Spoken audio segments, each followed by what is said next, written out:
Estamos de volta com mais uma edição do programa Contra a Capa. Esse nosso encontro com escritoras e escritores mineiros, semanalmente, para que a gente possa falar sobre a vida, sobre as suas obras, sobre os seus escritos e curiosidades que vêm daí também. Hoje estamos aqui com a nossa convidada, que vai trazer para a gente um monte de história, que é a Fátima Mesquita. Fátima, seja bem-vinda a esse espaço que agora também é seu, que é o Contra a Capa. Muito obrigada, estou muito feliz de estar aqui e vamos lá, bater papo. Bora lá conversar bastante, aproveitar esses minutos da gente. Bom, para que vocês possam ter noção de onde nos acompanhar, a gente está no portal do jornal Hoje em Dia. Então, toda quinta-feira, às 19 horas, é colocado lá no portal do Jornal Hoje em Dia, mas também no YouTube do Jornal Hoje em Dia. E a gente está na TV Promove, que é o canal 12 da Claro TV, e também pode nos acompanhar na Rádio Web Hoje em Dia e nas rádios Alvorada FM, Difusora AM de Salinas, Gorutubana de Janaúba, Rádio Cidade FM de Corinto e a Rádio Eldorado de Sete Lagoas. Você que mora hoje em Sete Lagoas, além de nos assistir pelo portal, vai poder ouvir também, tá? É muito legal que isso. É justamente a rádio lá de Sete Lagoas. A Fátima, ela é jornalista, tradutora, escritora, é mineira de Belo Horizonte, mas ela, olha, com todo perdão, com todo cuidado com essa palavra, ela já rodou o mundo. Ela já rodou aqui por Minas Gerais, morou em João Molevade, foi para São Paulo, São José dos Campos, mas tem uma experiência vasta também na Inglaterra, Angola e Canadá, onde ela também tem residência. Ela divide o seu tempo entre Sete Lagoas e uma vila que chama Vila Saint-Agathe-des-Monts. Olha que lindo isso, na parte francesa do Canadá. Isso. Você hoje fala francês? Não, je ne parle français. Eu arranho. A minha praia é o inglês e o português. Arranha bem, né? Não.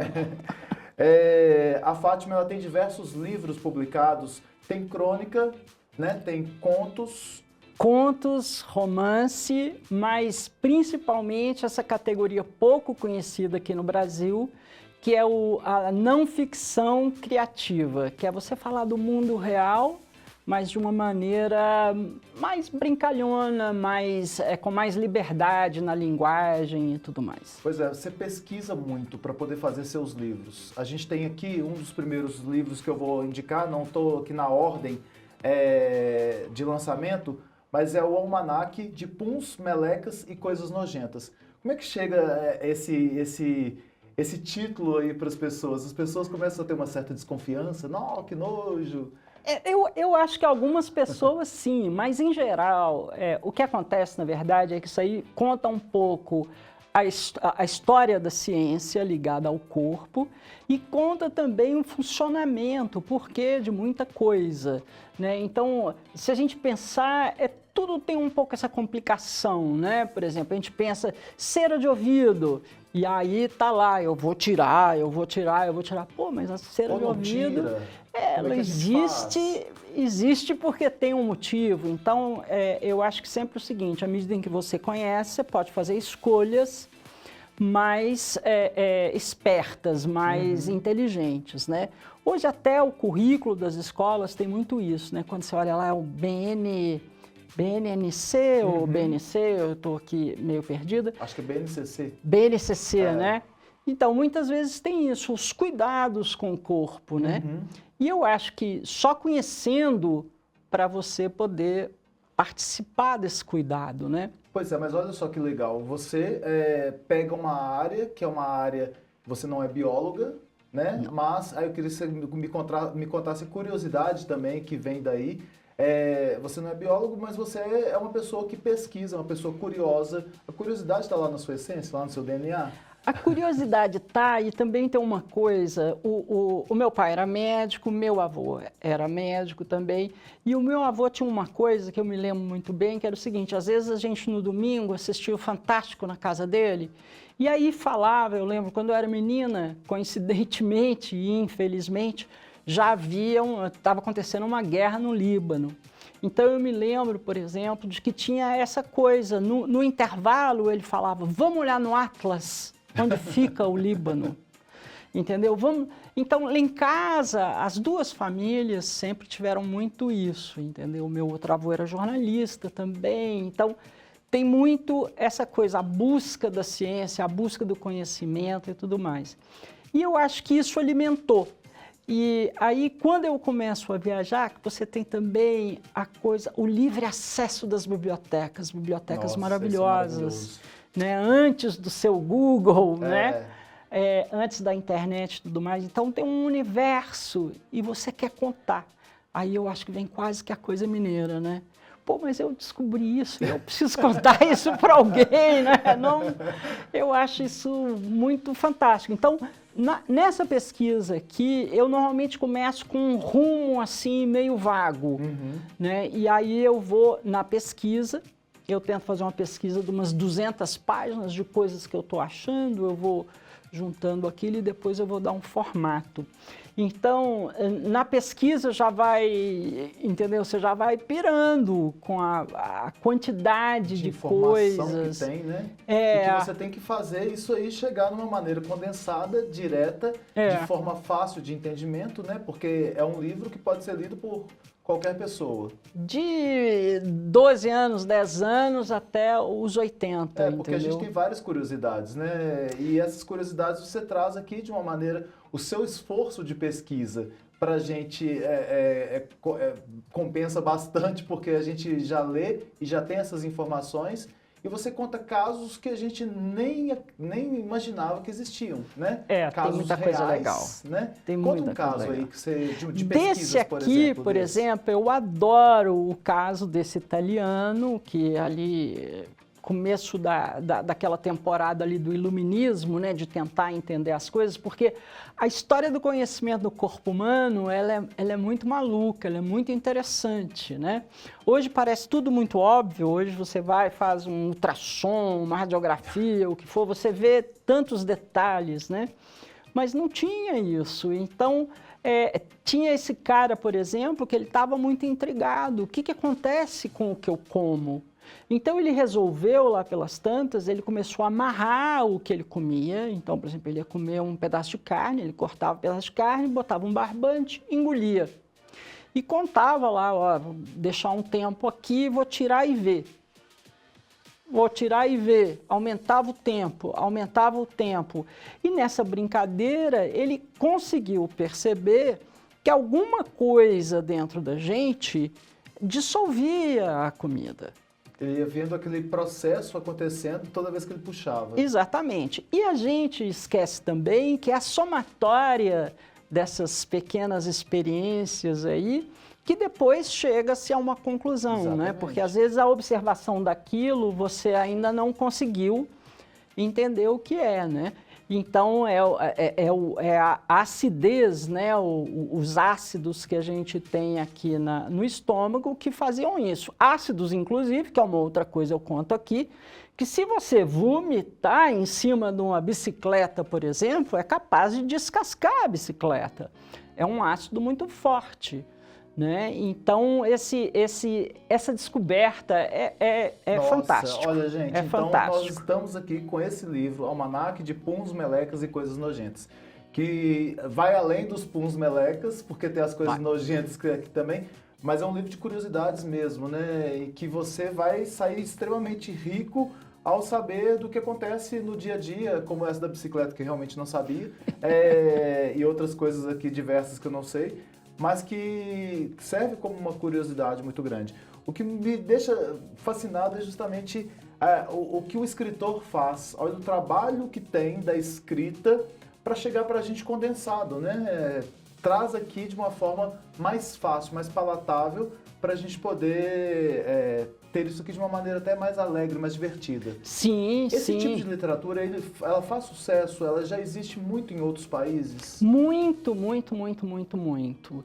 Né? Eu acho que é uma coisa que no Brasil a gente consome muito de maneira importada, né? Então você acha livros sobre o corpo humano, são americanos e tudo mais. Tem até uma pesquisa muito interessante, uma vez que eu vi naquele TED Talks, que é uma cientista explicando, por exemplo, que o nosso conhecimento do cérebro, ele é do cérebro que fala inglês, entendeu? Não há pesquisa suficiente até agora que explique como o cérebro funciona em outras línguas e o que isso significa. Então, eu sempre achei que a gente precisaria ter essas coisas numa versão brasileira. Então, por exemplo, quando eu estou falando da digestão, ninguém está comendo um hambúrguer. Exatamente. A pessoa está comendo um prato de arroz com feijão, no máximo uma pizza. Então, essa coisa de trazer, eu me lembro muito bem lendo aquela geração de mineiros, né, de Carlos Drummond de Andrade, ou mesmo até uma geração após isso, essa turma, e de ter essa coisa, né, de subir a Bahia, descer a floresta, essa identidade, entendeu? De você se encontrar naquilo, né? Então é uma coisa que eu tento fazer sempre. E aí você veio, então, também com um livro, as capas são lindas, tá? Mas aí vem a Anatomia. Essa é a agência de viagens Anatomia. Aí já é uma viagem pelo corpo humano, mas de um ponto de vista mais descritivo, né? A anatomia é menos a função, menos como funciona, e mais onde está. Tem uma pitadinha ali de como funciona, mas é mais onde está. Então, de novo, é muito interessante para você poder entender e entrar numa certa harmonia com o seu corpo. Né? Na hora que você entende, por exemplo, tem uma coisa que eu gosto muito aí da parte do osso, né? e das junções, né? Porque aí você tem, por exemplo, isso aqui é um encontro que chama soquete, né? Que ele faz todos esses movimentos para tudo quanto é lado. Então você tem outras áreas que é só isso aqui, né? O joelho, por exemplo, é só isso aqui. Quer dizer, e aí como é que você se comporta com esses pedaços do seu corpo? De novo, eu acho que se você entende... Porque é uma loucura a gente não entender o nosso corpo, né? A gente não tem a mínima noção dele, né? A né? mínima noção, entendeu? A mínima noção. Então, porque assim, a gente sabe muito pouco. Muito pouco do ponto de vista prático. Né? Então, por exemplo, agora tem ondas de calor. O que eu faço com esse calor? Se você entende como funciona o corpo, você tá... É um entendimento básico, entendeu? Não é para saber lá... lipase...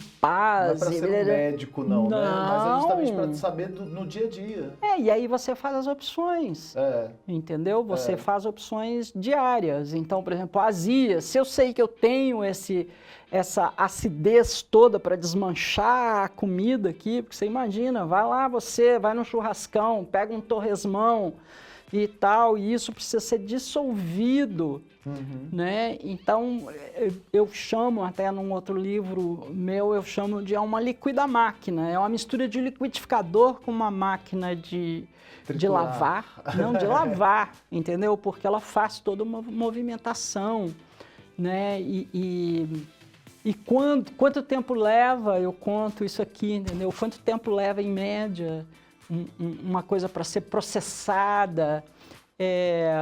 Então, eu sei lá, eu acho encantador e eu acho que o meu papel, como você disse em relação à escrita aí, é uma tradução, é uma simplificação. Eu sempre falo que eu gosto de pegar assuntos complexos e como é que eu posso dizer isso de uma maneira fácil? Uma outra coisa que me encanta muito na escrita, eu sempre acho que a escrita é como se fosse um riachinho desses gostosos aí do interior, né? Que tem aquela fluência e aí uma pedrinha aqui ou outra ali para fazer aquele barulhinho ficar mais gostoso, né?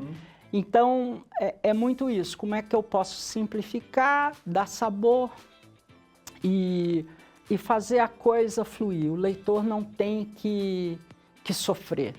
Ótimo. Entendeu? Quanto tempo, mais ou menos, você dedica de pesquisas para fazer um livro desses, para publicar? Qual foi o último dos dois aqui? O Anatomia é o mais recente. Quanto tempo você levou? Porque você também cai de cabeça, né? Eu caio de cabeça, mas é muito difícil você só fazer isso na vida, né?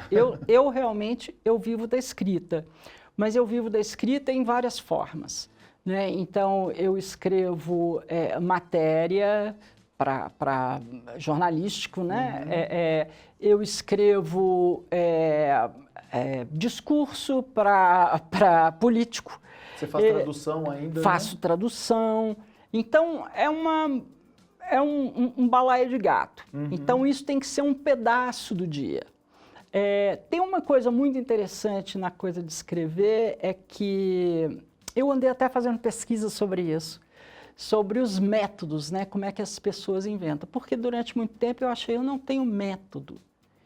E aí eu cheguei à conclusão, eu tenho sim, entendeu? Eu tenho um sistema. Então, o meu sistema é essa fase de coletar um monte de dado, estocar num arquivo, entendeu? E depois ir organizando aquilo e depois, obviamente, você nota que tem um buraco aqui, um buraco ali, né? Mas é um processo que normalmente leva um ano, mas não é um ano trabalhando 8 horas por dia como uma...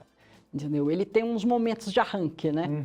Até porque você fica diferente, por exemplo, de quando eu escrevi, eu tenho um romance publicado. O romance, por exemplo, me incomodou um pouco você ficar carregando um personagem como se fosse quase um fantasma dentro de você, entendeu?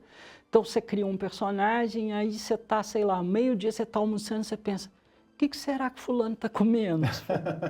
Fulano não existe, você está ficando louca. Ele está aqui do lado, né? Né? Você ganha aquele amigo imaginário, você fica carregando aquilo. Né? Então, esses não, você pode parar, voltar, entendeu? Ele te dá um pouco mais essa liberdade, que eu acho que é prática do ponto de vista de pagar as contas, porque o romance, eu não sei como as pessoas conseguem, entendeu? Assim, fazer aquilo e lidar com o resto. Porque você está num mundo paralelo. Como é que você faz todo dia para virar essa chave? Para mim é pesado. E os temas, vêm da onde? Os temas vêm muito da minha própria curiosidade e, às vezes, também da temperatura do que está acontecendo, né? Então, essa coisa, por exemplo, do almanaque dos Puns, tinha muito a coisa, gente, tem essa coisa tão engraçada que eu acho que é da hipocrisia, né? O corpo, ele tem muitas coisas complexas, muita coisa que gera dejetos, que gera coisas que a gente, sem entender, você vai complicando, né? Então, por exemplo, eu já tive gente adulta, formada e tal, falando comigo que acne, cravo, espinha era um bichinho. Não, entendeu? É um acúmulo de queratina e oleosidade, entendeu? Muitas vezes com um cabelinho, um pelinho ficou preso lá. Então, tem muita coisa assim, ou, por exemplo, a coisa dos pelos, né? O pouco entendimento que a gente tem do funcionamento dos pelos. Tem um outro livro meu, por exemplo, que eu explico que a gente, na garganta, você tem micropelos, entendeu? Que fazem subir e descer coisinhas. Movimentação. Como se fosse um pouco uma escada rolante, mas é mais relacionado, na verdade, ao pulmão. Né? Quando você está com aquele catarro, aquela coisa, são essas cília, né, que vai fazendo esse trabalhinho aí, esse empurra-empurra. Pois é, esses livros seus já chegaram aqui no Brasil em escolas? Sim, adotados, sim. por exemplo, por secretarias? Sim, já aconteceu. Teve uma vez que eu vendi para o Ministério da Educação 98 mil livros, que é o livro Em Busca da Meleca Perdida, que é justamente sobre respiração, sobre o sistema respiratório. Né? Então, tem isso, tem vários outros, assim, aqui e ali, adotam, né, como um paradidático. Isso, porque as secretarias municipais, por exemplo, podem buscar a editora para poder fazer essa adoção, porque é uma linguagem simples, gostosa de ler e que traz o conhecimento, né? A pessoa não sabia o que era acne, achava que era um bicho instalado aqui, por exemplo. Né? Uma vez eu li sobre cracas que dão em jangadas, por exemplo. Sim. Eu não sabia que eram seres. São seres. Eu pensei que fosse assim, ó, sei lá, um dejeto, tipo um chiclete. Não, e é um problemaço, porque aí os navios trazem coisas de outros lugares, entendeu? Isso. Vê um navio, você trouxe uma espécie que agora é invasiva e agora está na jangadinha lá no Ceará, mas é uma espécie chinesa. Que a gente tem que saber, inclusive. Exatamente. Fátima, os seus livros, antes de entrar aqui num outro que eu quero falar dele, eles já foram traduzidos para vários idiomas, né? Você está presente aí em quais lugares? Onde que a Fátima está hoje? Além de Sete Lagoas, Belo Horizonte? Verdade. Eu tenho 4 livros que foram traduzidos para o chinês e eu vou te contar uma coisa. Uma pessoa que nasce em Minas Gerais, ali, eu sou de 1965, e quando eu nasci, o papai acabou de formar em medicina e então eu morei 11 anos em João Monlevade. João Monlevade, naquela época, era uma cidade que para a gente comprar jornal no domingo tinha que viajar, ia para Ipatinga, não tinha nada. E então, quando eu penso hoje, sabe, quando eu paro para pensar que tem criança na China lendo o livro dessa Belo Horizontina. Olha, isso é muito legal, isso é muito gostoso. É muito fantástico, entendeu? E ao mesmo tempo, então tem esses 4 livros em chinês e tem um livro que está lá na China também e também está em alemão. E eu tenho 2 livros em inglês. Então, realmente dá um orgulho, assim, um orgulho não é um orgulho cabotino, né? Como se diz, assim, de quem está metida. Não, eu sou fera demais. Não é não, isso. É uma alegria mesmo, né? De é uma ver isso alegria, é uma alegria e pensar assim, porque o Brasil, por exemplo, ele tradicionalmente ele não vende livro para fora. Tradicionalmente ele é um comprador. Entendeu? Então, esses são livros que vão lá para a feira de Frankfurt e chamaram atenção o suficiente, né, naquele mar de livro do mundo inteiro. Alguém pensa, isso aqui é uma boa levar para lá. Então, com muita humildade, entendeu? Me parece uma coisa muito legal do Brasil.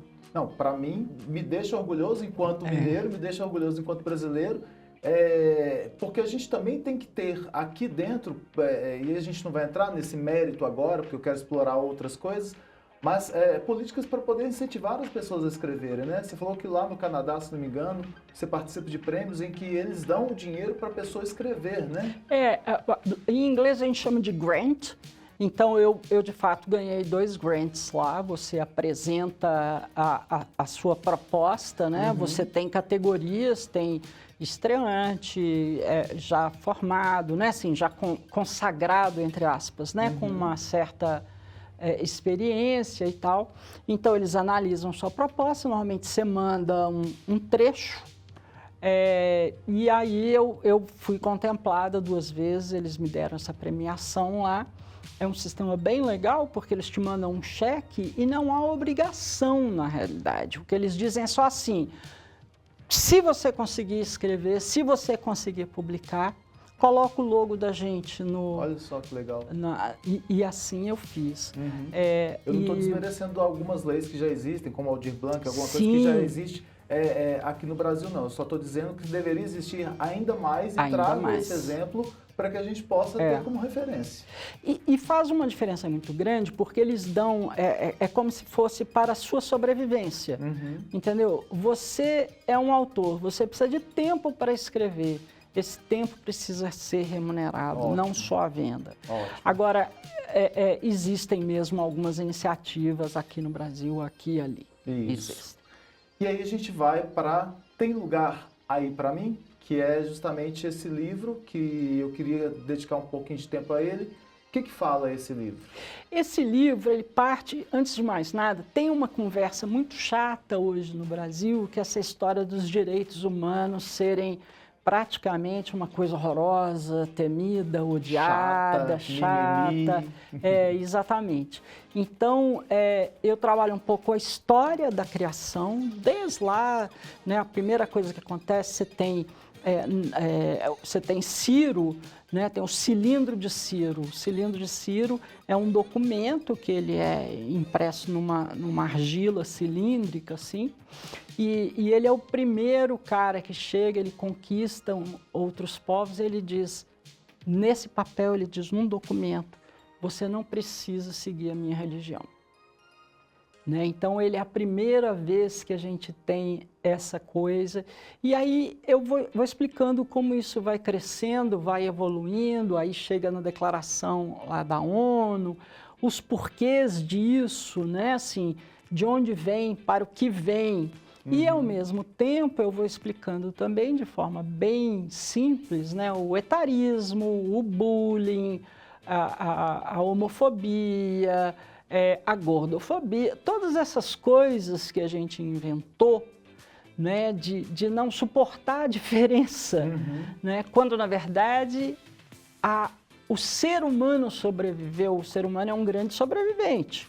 Né? Ele consegue viver em tudo quanto é lugar do mundo. E ele consegue justamente porque ele soma. Né? Eu venho aqui, faço algum tipo de contribuição com o seu trabalho, você faz algum tipo de contribuição com o meu trabalho, a gente se entende e aí a sociedade cresce, o ser humano cresce. E isso a gente só faz respeitando a diferença, somando as qualidades diferentes, as capacidades diferentes, as maneiras diferentes de enxergar o mundo. Poxa, mas olha só, lá naquela argila, do Ciro lá, já diz que não precisa seguir aquela religião que eu sigo, né? É fantástico. Isso foi quando? Eu não sei de cor. Séculos e séculos. Tanto é que está escrito num pedaço de argila. Não existia nem papiro, talvez, né? Não era também a região. Mas aí você tem, porque tem essa outra coisa, né? Porque você tinha essa coisa de invadir e o que você vai fazer? Eu vou destruir a língua, eu vou obrigar isso, eu vou obrigar aquilo. Outro dia eu estava lendo, por exemplo, que há uma suposição agora de que os italianos falam muito com a mão, justamente porque eles eram grandes conquistadores e eles foram se espalhando e aí não tinha língua em comum. Então, precisava muito de gesto. Os gestos eram uma forma, né, dos outros entenderem, né, o que ele queria dizer. E aí você fica pensando nisso, né? Porque o tempo todo, mesmo na imposição da conquista, você precisa de um certo entendimento. Né? Então, peraí, como é que a gente faz para se entender, né? E ter um mínimo de respeito? Então, esse é um livro que ele tem sido adotado, eu às vezes faço palestra, faço até palestra online também para escolas e tudo mais, e também pelo pessoal de RH. Muito bom. Que está tentando... Esse pensamento corporativo. Até porque o nome Tem um Lugar aí para mim, aí vem o livro sobre direitos humanos e respeito à diversidade. E aí você fala, até porque é o seguinte, por exemplo, uma palestra que eu dei para as mulheres do agro lá em São Paulo. Então é o seguinte, não tem como a demografia brasileira tá caminhando para essa exigência. Então, mesmo que não seja porque você é humano e entende que o outro também é humano, mesmo que não seja por isso, você vai ter que aceitar essa diversidade, porque ela vai ser uma exigência do mercado. Então, quando você olha todos os estudos de demografia, você tem a nossa população envelhecendo e você tendo pouca gente para trabalhar. Você tem um lugar no mundo onde você tem uma população jovem, crescente, que se chama Nigéria. Então, pronto. Há uma chance enorme de a gente ter que importar gente da Nigéria, por exemplo. E aí, você vai ser racista? né? Então, outra coisa, quando você vê os gráficos, as projeções das economias do mundo, aquela hegemonia europeia está em declínio. Então, você tem uma previsão de que daqui a um tempo, os 10 maiores mercados vão ser, tudo bem, os Estados Unidos se mantém ali, mais ou menos, a China, aí você tem Indonésia, Índia, né? Então, como é que você vai... O Brasil vai estar entre as 10. Então, como é que você lida com isso quando você está fazendo vendas e compras? Né? Quem vai ser o seu fornecedor? Quem é que vai trabalhar? Outro dia eu vi um cara falando que a escola de peão acabou. Né? O peão, o cara que trabalhava na fazenda, era o filho. Agora o pai já vira para o filho e fala, vai estudar, sai daqui, isso não é vida para você. Então, o que acontece? Você vai ter que ter gente para trabalhar. Você vai ter que abrir as portas e ser menos, sabe, menos aquele quadradinho ali apertado. Ampliar mesmo, porque senão fica ultrapassado. Então, vá de braços abertos. Tomara que realmente esses assuntos, né, como achar direitos humanos coisas de poucos, né, sejam assuntos ultrapassados. Vai ser. Fátima Mesquita, nós acabamos o nosso tempo. Olha, te avisei que era assim. Não pode dar corda. Fátima, muito obrigado pela sua presença aqui. Eu que agradeço. Fala pra gente como que te encontra. No Instagram é mais fácil, né? Eu acho que é mais fácil no Instagram, né? Fátima Mesquita escreve. Fátima Mesquita escreve. Então, a gente ouviu a Fátima Mesquita, que escreve e que fala também, numa alegria muito grande de estar aqui falando sobre esses assuntos, mesmo que seja num voo assim tão plano, de uma obra tão rica. Mas fica o convite para você conhecer um pouco mais dessa escritora mineira. Até lá!